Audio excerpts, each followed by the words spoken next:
சமீபத்திய பயங்கரவாத தாக்குதலை தொடர்ந்து இந்தியா பாகிஸ்தான் பதற்றம் அதிகரித்து வரும் நிலையில் பிரதமர் நரேந்திர மோடியின் இல்லத்தில் உயர்மட்ட கூட்டம் நடைபெற்றது.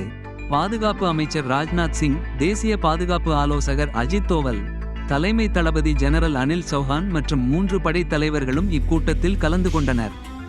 ஆபரேஷன் சிந்தூர் என்று குறிப்பிடப்பட்ட இந்த கூட்டத்தில் பாதுகாப்பு கவலைகள் மற்றும் சாத்தியமான பதிலடிகள் குறித்து விவாதிக்கப்பட்டது.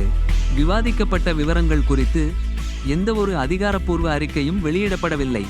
ஆபரேஷன் சிந்தூர் விவரங்கள் வெளியிடப்படவில்லை என்றாலும் இந்த கூட்டம் மோசமடைந்து வரும் சூழ்நிலைக்கு இந்தியாவின் தீவிர பதிலை குறிக்கிறது. உயர் பாதுகாப்பு அதிகாரிகளின் பங்கேற்பு சாத்தியமான இராணுவ தயார்நிலை மற்றும் மூலோபாய திட்டமிடலை குறிக்கிறது. பயங்கரவாத தாக்குதல் இந்தியா பாகிஸ்தான் உறவுகளில் குறிப்பிடத்தக்க தாக்கத்தை ஏற்படுத்தியுள்ளது. மேலும் இராஜதந்திர மற்றும் பாதுகாப்பு கவலைகள் அதிகரித்துள்ளன.